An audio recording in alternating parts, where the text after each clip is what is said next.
300 miles per hour. That's faster than some private planes, faster than a cheetah sprinting 5 times over, and faster than most of us can imagine. But here's the thing. Despite humanity's obsession with speed, cars breaching the 300 miles per hour barrier is almost impossible. But why? Let me explain. First, we need to talk about the invisible force that's constantly working against you, which is drag. The faster you go, the harder the air pushes back. This is called aerodynamic drag. At lower speeds, it's manageable, but as you hit higher speeds, drag increases exponentially. At 100 miles per hour, the air resistance is one thing. At 200 miles per hour, it's 4 times higher. By 300 miles per hour, the resistance is 9 times greater. It's not just air anymore, it's like punching through an invisible wall of molasses. To break 300 miles per hour, a car is to fight this force while maintaining stability, traction, and safety. Now let's talk about power. Cars that even dream of approaching 300 miles per hour need absurd amounts of horsepower. For example, the Bugatti Chiron Supersport 300 Plus boasts 1,600 horsepower and still barely crosses 300 miles per hour. But why? It's because every mile per hour demands more power than the last.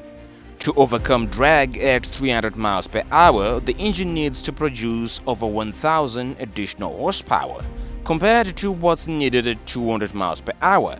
Most engines can't handle this kind of workload. They overheat, they stress, and they fail. Even if you build an engine capable of this power, there is another problem. The tires, the unsung heroes of speed. You'd think tires would be easy part, right? You're wrong. At 300 miles per hour, they are one of the biggest engineering nightmares.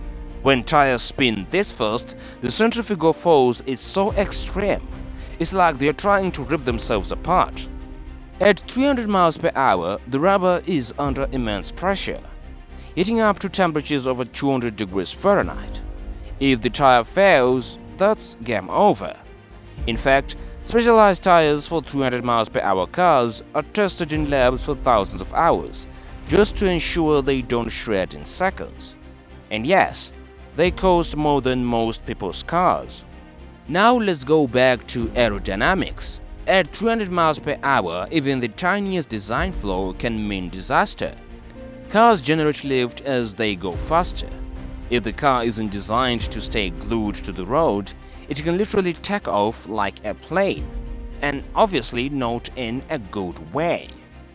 To combat this, engineers designed these cars to be as flat, as smooth, and as slippery as possible.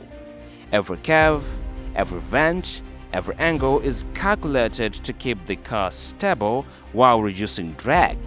Without perfect aerodynamics, 300 miles per hour is a recipe for disaster. And then there is the environment.